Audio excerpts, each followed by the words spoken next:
प्रिय विद्यार्थियों, नमस्कार सभी को। स्वागत है आप सभी का एक और नई वीडियो के अंदर। तो आज की इस वीडियो के अंदर अपने बात करने वाले हैं आरएससीआईटी एग्ज़ाम से संबंधित इंपॉर्टेंट क्वेश्चंस के बारे में। जी हाँ, अपने आरएससीआईटी की जो आगामी परीक्षा होने वाली है वो 27 अप्रैल 2025 को, यानी 27 अप्रैल 2025 को जो आपका आरएससीआईटी का एग्ज़ाम होने वाला है, तो उससे संबंधित आज की ये वीडियो हम आपके लिए लेकर आए हैं।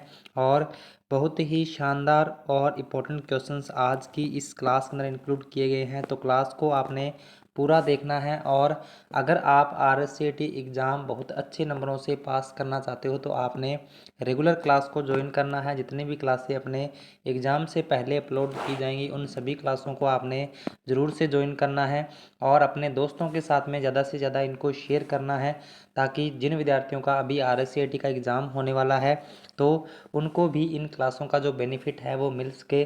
तो ज़्यादा से ज़्यादा इनको शेयर कर दीजिए और लाइक कर दीजिए। चैनल को अभी तक सब्सक्राइब नहीं किया है तो चैनल को भी ज़रूर से सब्सक्राइब कर लीजिए। तो अपने बढ़ते हैं अपने फर्स्ट क्वेश्चन की ओर। तो अपना जो आज का फर्स्ट क्वेश्चन है इंटरनेट एक्सप्लोरर है। तो आपको यानी बताना है इंटरनेट एक्सप्लोरर क्या है। जिस क्वेश्चन का आंसर आपको पता होता है वो आपने कमेंट में ज़रूर से बताना है। तो इंटरनेट एक्सप्लोरर क्या होता है? एक प्रकार का वेब ब्राउज़र होता है। यानी इंटरनेट एक्सप्लोरर क्या होता है? एक प्रकार का वेब ब्राउज़र होता है। यानी कोई भी डेटा अपने इंटरनेट से सर्च करना होता है, पिक्चर, इमेज वगैरह कुछ भी, तो उसके लिए अपने क्या है, वेब ब्राउज़र का यूज़ करते हैं। तो इंटरनेट एक्सप्लोरर क्या है? विंडो के साथ में आने वाला एक वेब ब्राउज़र होता है। तो ये आपको ध्यान में रखना है। ऑप्शन नंबर सी इसका राइट आंसर हो जाएगा। नेक्स्ट है संक्षिप्त रूप DIMM का विस्तारित रूप है। तो DIMM की फुल फॉर्म आपको बतानी है क्या है। तो DIMM की फुल फॉर्म क्या होती है तो ये आपको बताना है। तो इसका जो राइट आंसर है वो हो जाएगा dual in line memory module, यानी ऑप्शन नंबर डी है।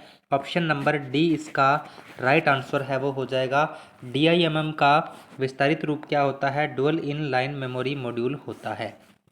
नेक्स्ट है कंप्यूटर में BMP छवियों इमेज का तात्पर्य होता है। यानी BMP का जो यानी तात्पर्य यानी क्या होता है ये आपको बताना है। BIMP का मतलब होता है बिट मैप इमेज, यानी ये क्या होता है, एक पिक्चर का फॉर्मेट होता है। तो BMP छवियों का तात्पर्य किससे होता है?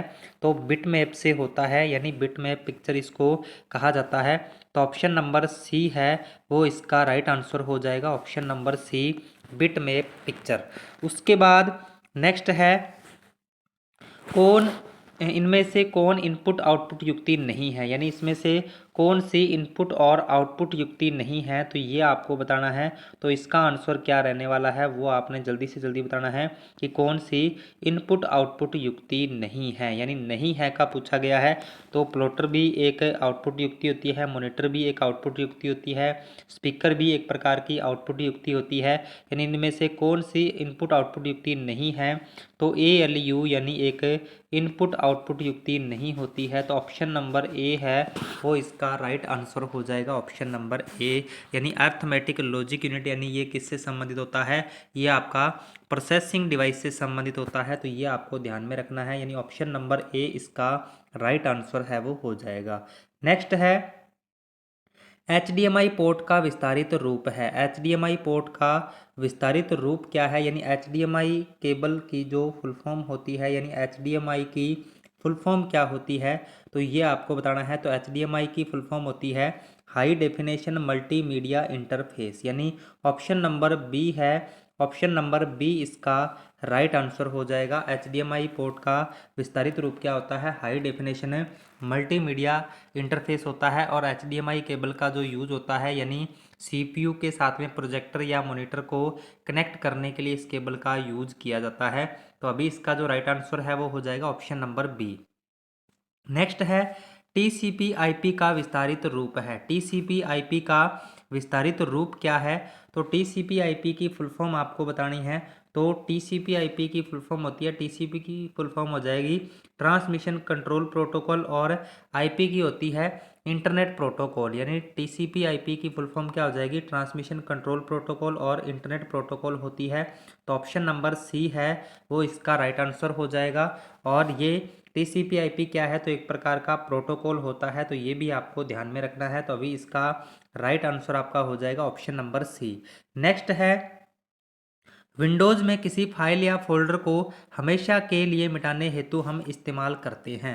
विंडोज़ में किसी फाइल या फोल्डर को हमेशा के लिए मिटाने हेतु हम किसका इस्तेमाल करते हैं, तो कंट्रोल डेल का, एल्ट प्लस डेल का, शिफ्ट प्लस डेल का, या फिर इनमें से कोई नहीं। तो किसी फाइल या फोल्डर को हमेशा के लिए मिटाने हेतु हम किसका इस्तेमाल करते हैं, तो शिफ्ट प्लस डिलीट का अपने यूज करते हैं। तो ऑप्शन नंबर सी है वो इसका राइट आंसर हो जाएगा, ऑप्शन नंबर सी, यानी शिफ्ट प्लस डिलीट से अपने किसी भी फाइल या फोल्डर को परमानेंट रूप से डिलीट कर सकते हैं, जिससे कि वो फाइल या फोल्डर आपका रिसाइकल बिन के अंदर स्टोर नहीं होता है। तो शिफ्ट प्लस डेल इसका जो राइट आंसर है वो हो जाएगा। नेक्स्ट है, किसी फाइल का नाम बदलने के लिए इस खालिस्तान फंक्शन कुंजी को इस्तेमाल करते हैं। यानी किसी फाइल का नाम बदलने के लिए हम किस फंक्शन कुंजी का इस्तेमाल करते हैं, तो ये आपको बताना है। यानी रीनेम करने की जो शॉर्टकट की होती है वो क्या होती है, F2 होती है। यानी ऑप्शन नंबर बी है वो इसका राइट आंसर हो जाएगा। यानी नाम बदलने की शॉर्टकट कुंजी क्या होती है, तो F2 होती है। तो F2 इसका जो राइट आंसर है वो हो जाएगा। नेक्स्ट है, ऑपरेटिंग सिस्टम के कार्य हैं। ऑपरेटिंग सिस्टम के क्या कार्य हैं, यानी ऑपरेटिंग सिस्टम क्या काम करता है, तो ये आपको बताना है। ऑपरेटिंग सिस्टम या फिर सिस्टम सॉफ्टवेयर अपने कह सकते हैं। यानी ऑपरेटिंग सिस्टम या फिर सिस्टम सॉफ्टवेयर का क्या काम है, तो प्रक्रिया मैनेजमेंट करता है, मेमोरी का मैनेजमेंट करता है, फाइल मैनेजमेंट करता है, या फिर उपरोक्त सभी। तो ऑपरेटिंग सिस्टम के क्या कार्य है, तो ऑप्शन नंबर डी है वो इसका राइट आंसर हो जाएगा, ऑप्शन नंबर डी, यानी उपरोक्त सभी। नेक्स्ट है, संक्षिप्त रूप GUI का विस्तारित रूप है। संक्षिप्त रूप GUI का विस्तारित रूप क्या है, तो GUI की फुल फॉर्म आपको बतानी है। GUI की फुल फॉर्म क्या होती है, तो GUI की फुल फॉर्म हो जाएगी ग्राफिकल यूजर इंटरफेस। यानी ऑप्शन नंबर ए है वो इसका राइट आंसर हो जाएगा। यानी GUI की फुल फॉर्म क्या हो जाएगी, ग्राफिकल यूजर इंटरफेस हो जाएगी। तो ऑप्शन नंबर ए है वो इसका राइट आंसर हो जाएगा। और आज की इस क्लास के अंदर अपने 35 MCQs के बारे में डिस्कस करने वाले हैं, और काफ़ी इंपॉर्टेंट क्वेश्चंस आज की इस क्लास में इंक्लूड किए गए हैं। तो क्लास को आपने पूरा देखना है और अपने दोस्तों के साथ में ज़रूर से शेयर करना है। तो उसके बाद नेक्स्ट है, अपने ईमेल पते को ध्यान में रखते हुए सही विकल्प है। ईमेल पते को ध्यान में रखते हुए सही विकल्प क्या है, तो ये आपको बताना है। यानी इसमें हमेशा @ चिन्ह होता है, या फिर इनमें कभी खालिस्तान नहीं हो सकता है। तो ऑप्शन नंबर सी इसका राइट आंसर हो जाएगा, यानी ऑप्शन नंबर सी। यानी इसके अंदर एक तो @ चिन्ह का यूज किया जाता है और इसमें कभी खालिस्तान नहीं हो सकता है। तो ऑप्शन नंबर सी है वो इसका राइट आंसर हो जाएगा। नेक्स्ट है, दस्तावेजों को सेव करते समय सेव और सेव एज में अंतर है। दस्तावेजों को सेव करते समय सेव और सेव एज में क्या अंतर है, तो ये आपको बताना है। तो इसका जो राइट आंसर है आपका वो हो जाएगा option number D. Option number D है वो इसका राइट आंसर हो जाएगा। यानी सेव उस दस्तावेज को संग्रहित करेगा जो पहले से ही किसी स्थान में संग्रहित है, और सी नंबर ऑप्शन यानी सेव एज हमें नाम और स्थान बदलने की अनुमति देता है। तो ऑप्शन नंबर डी इसका राइट आंसर है वो हो जाएगा, ऑप्शन नंबर डी। नेक्स्ट है, इनमें से कौन सा फॉन्ट स्टाइल MS वर्ड में नहीं है। इनमें से कौन सा फॉन्ट स्टाइल है जो MS वर्ड के अंदर नहीं है, तो बोल्ड है, सबस्क्रिप्ट है, रेगुलर, या फिर इटैलिक्स। तो कौन सा फॉन्ट स्टाइल MS वर्ड में नहीं है, तो सबस्क्रिप्ट जो इसका राइट आंसर है वो हो जाएगा। यानी ऑप्शन नंबर बी है वो इसका राइट आंसर है वो हो जाएगा सबस्क्रिप्ट। यानी सबस्क्रिप्ट किसी भी प्रकार का फॉन्ट स्टाइल नहीं होता है। उसके बाद नेक्स्ट है, Ctrl+P इस्तेमाल किया जाता है। Ctrl+P का जो इस्तेमाल है वो किस लिए किया जाता है, तो Ctrl+P का यूज किया जाता है दस्तावेज को छापने के लिए। यानी ऑप्शन नंबर ए है वो इसका राइट आंसर हो जाएगा। यानी प्रिंट करने की शॉर्टकट की होती है Ctrl+P। उसके बाद नेक्स्ट है, टेबल बनाते समय MS वर्ड में माउस पॉइंटर खालिस्तान के जैसा दिखाई देता है। टेबल बनाते समय जो MS वर्ड में माउस पॉइंटर है वो किसके जैसा दिखाई देता है, तो सीधी रेखा पहले जैसा ही रहता है या पेंसिल या फिर वर्गाकार। तो यानी टेबल बनाते समय जो अपना माउस पॉइंटर है वो पेंसिल के आकार का दिखाई देता है या फिर पेंसिल के जैसा दिखाई देता है, यानी ऑप्शन नंबर सी इसका राइट आंसर है, वो हो जाएगा ऑप्शन नंबर सी। नेक्स्ट है, पावर पॉइंट प्रदर्शन में कौन सा फाइल प्रारूप नहीं जोड़ा जा सकता है। पावर पॉइंट प्रदर्शन में कौन सा फाइल प्रारूप है जो नहीं जोड़ा जा सकता है, तो यानी कौन सा फाइल प्रारूप अपने पावर पॉइंट में नहीं जोड़ सकते हैं, तो ऑप्शन नंबर सी इसका राइट आंसर हो जाएगा .htm, यानी HTML जो यानी वेब पृष्ठ का जो प्रारूप है वो अपने यानी पावर पॉइंट में नहीं जोड़ सकते हैं, तो ऑप्शन नंबर सी इसका राइट आंसर हो जाएगा।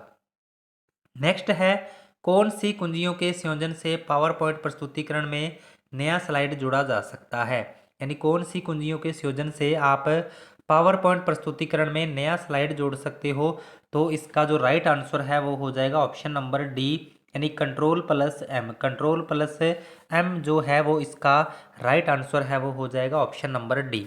नेक्स्ट है,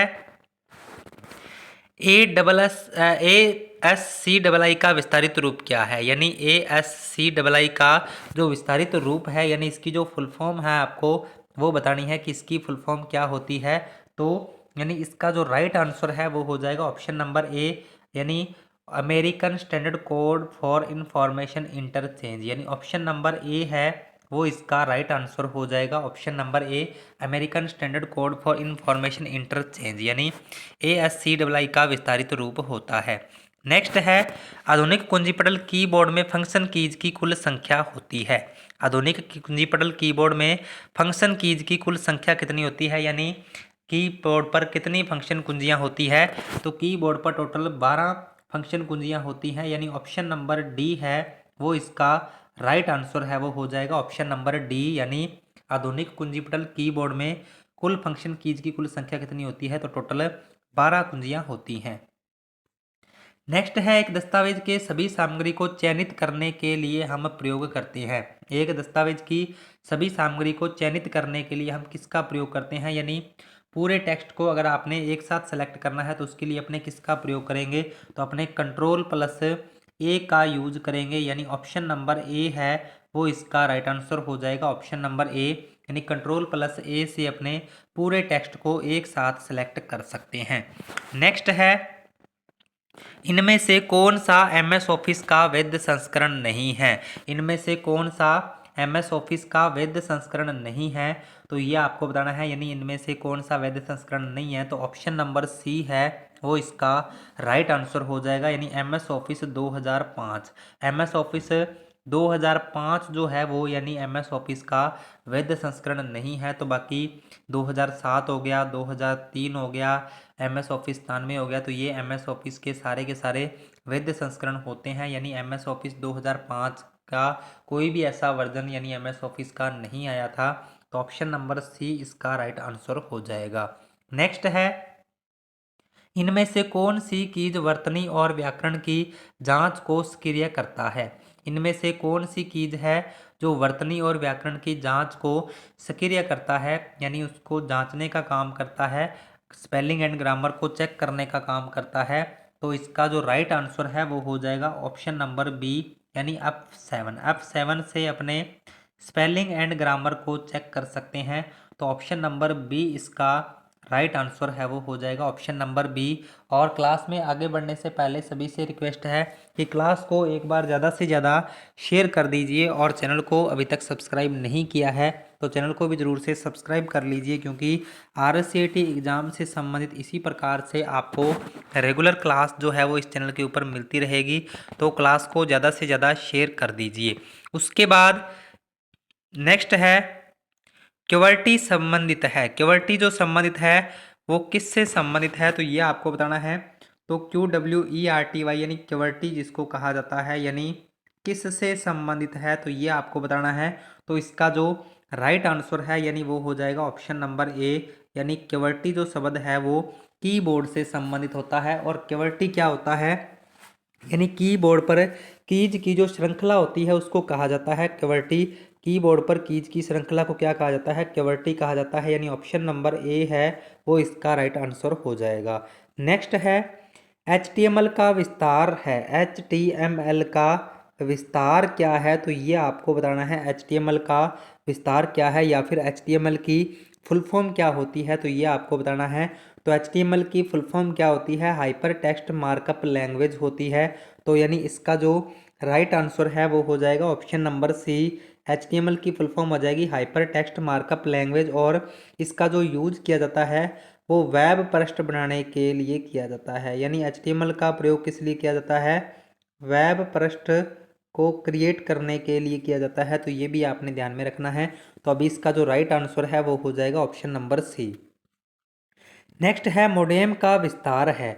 मोडेम का विस्तार क्या है, तो ये आपको बताना है। मोडेम की फुल फॉर्म क्या होती है, तो मोडेम की फुल फॉर्म होती है मॉड्यूलेशन और डीमॉड्यूलेशन। यानी ऑप्शन नंबर ए है वो इसका राइट आंसर हो जाएगा। मोडेम की फुल फॉर्म क्या होती है, मॉड्यूलेशन और डीमॉड्यूलेशन होती है। तो ऑप्शन नंबर ए इसका राइट आंसर है वो हो जाएगा। नेक्स्ट है PCI का विस्तारित रूप है। PCI का विस्तारित रूप क्या है, तो ये आपको बताना है। तो PCI की फुल फॉर्म हो जाएगी पेरिफेरल कंपोनेंट इंटरकनेक्ट। तो ऑप्शन नंबर डी है वो इसका राइट आंसर हो जाएगा। यानी पेरिफेरल कंपोनेंट इंटरकनेक्ट, यानी जो इसका राइट आंसर है वो हो जाएगा ऑप्शन नंबर डी। नेक्स्ट है MICR का विस्तार है। MICR क्या होता है, एक प्रकार का स्कैनर होता है जो कि बैंक के अंदर जो चेक होता है यानी उसको रीड करने के काम में आता है। तो MICR की फुल फॉर्म यानी इसमें पूछी गई है। तो MICR की फुल फॉर्म क्या हो जाएगी, मैग्नेटिक इंक करेक्टर रिकॉग्नाइजेशन होती है। यानी ऑप्शन नंबर ए है वो इसका राइट आंसर हो जाएगा, option number A magnetic ink character recognition. उसके बाद नेक्स्ट है कर्सर के बाईं ओर के अक्षर कौन सी कुंजी से मिटते हैं। कर्सर के बाईं ओर के जो अक्षर है वो कौन सी कुंजी से मिटते हैं, बैक स्पेस से मिटते हैं, एंड से, डिलीट से, या फिर होम से। तो बाईं ओर के अक्षर है वो किस कुंजी से मिटते हैं, तो बाईं ओर के अक्षर बैक स्पेस कुंजी से मिटते हैं। यानी ऑप्शन नंबर ए है वो इसका राइट आंसर हो जाएगा। और यही अगर दाईं ओर के अक्षर यानी पूछा जाए तो किससे मिटते हैं, डिलीट कुंजी से मिटते हैं। अभी इसमें बाईं ओर के पूछा गया है तो बैक स्पेस यानी ऑप्शन नंबर ए है वो इसका राइट आंसर हो जाएगा। नेक्स्ट है MS एक्सेल प्रोग्राम में खानों की चौड़ाई और पंक्ति की लंबाई मापी जाती है।